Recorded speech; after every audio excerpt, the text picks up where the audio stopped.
very common for new swimmers and even experienced swimmers to struggle with freestyle kicking. I mean, do you ever feel like you stay in one place when you're trying to kick with a kickboard?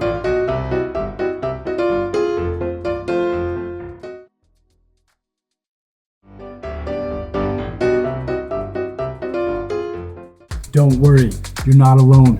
I've been coaching swimmers for years, and there are 3 major mistakes that I've come across that are holding people back from strong freestyle kicking. In this video, we're going to talk about those 3 mistakes and of course game-changing tactics on how to fix them. So are you ready to change your kicking weakness into a strength? I'm Lukas Siska, welcome to the channel.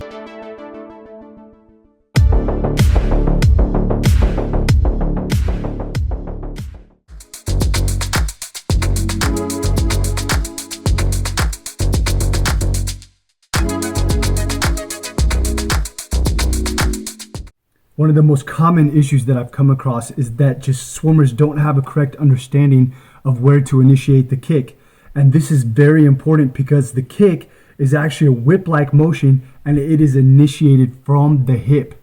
It starts at the hip and then it ricochets down to the ankles. It's one big motion. It's not a separate motion where your knee bends one way and then your hip bends another way. It's one motion from the hip. You initiate it from the hip and it goes pow, just like that, and creates propulsion that pulls you across the water. Let's take a look in the water at what we can do to learn how to initiate the correct motion from the hip. One of the best ways to get the hip motion initiated is to do like this, lean against the wall and just try to create a bubbling brook with your foot.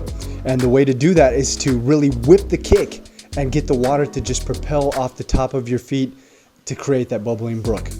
It's actually easier to feel this on your back, and that's why I'm doing that right here to show you that this is how we can really make ourselves understand how to have that kicking motion.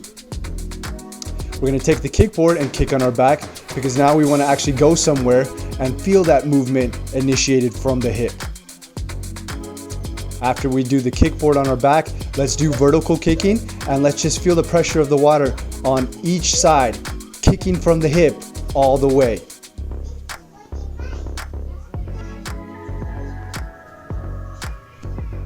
Now when we transition to the front, we want to do it with one leg initially. That way we can really feel that motion whipping from the hip all the way down. Pow, pow, pow. This is how we can feel it, guys, one leg at a time. Then of course we put it all together and kick across the pool. It's always a good idea to attempt the real kick after you do a drill.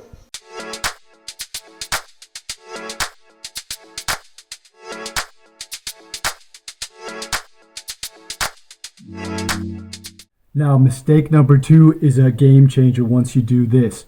A lot of people are actually initiating the movement from the hip, but they still can't move themselves forward because there's another thing holding them back. And what's holding them back is stiff, rigid ankles. They're trying to kick, but their ankles are bent at a 90-degree angle. And every time they kick, they're doing this right here. They're initiating from the hip, and instead of whipping, the kick is whipping downwards. And when this happens, if you kick downwards, you're actually pulling yourself back. And not only pulling yourself back, you're causing your legs to sink. And what's this going to cause? It's going to cause all kinds of fatigue in your stroke.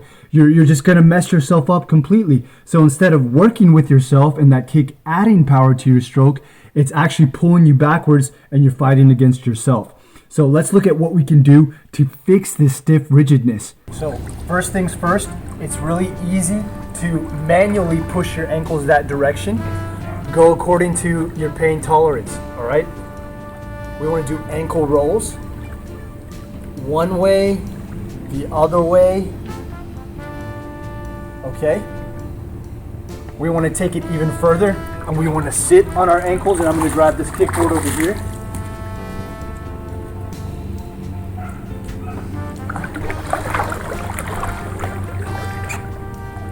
Sit on our ankles, pull them back like this. This is when we can go really deep. Go back forward.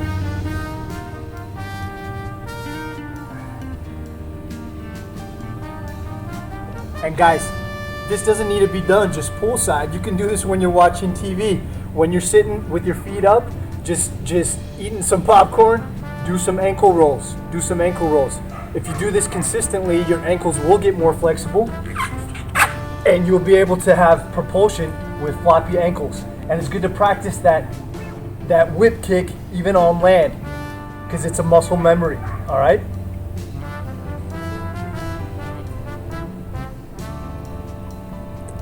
The only way you can go pop is if you have nice and flexible ankles. So anybody can do this, anybody can increase flexibility in their ankles, and then we'll take that same flexibility and put it into the pool, and next thing you know it, you'll have that whip action.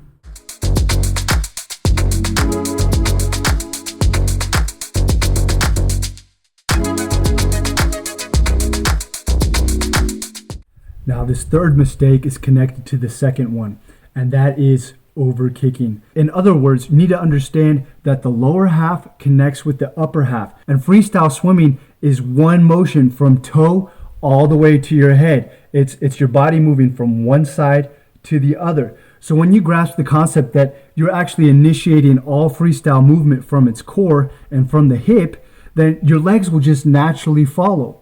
So guys, if we master the first mistake and the second mistake, and then we understand that the kick is not separate from the upper body, we can relax a lot more with our kick. It'll come naturally into our stroke. We need to realize that we don't need to have a crazy fast kick. We don't need to make our legs work like crazy in order for us to be faster. Just have your natural stroke and understand that your body is one motion when you're swimming freestyle front crawl. And there's one important drill that I've shown in a lot of my videos that teaches this, and that drill is the underwater dog paddle drill, also known as the human drill. Let's take a look at how that looks. This drill is called the human drill. It's basically freestyle front crawl, but keeping your arms in the water.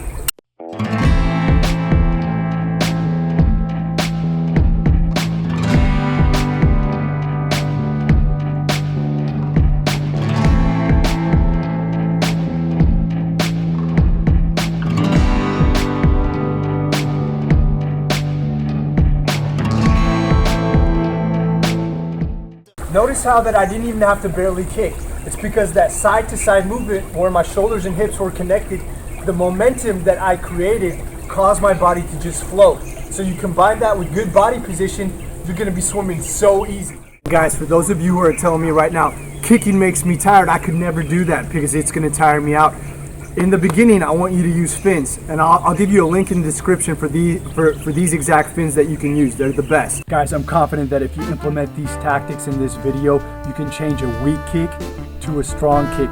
You can become great at swimming. Just be patient with yourself and keep at it.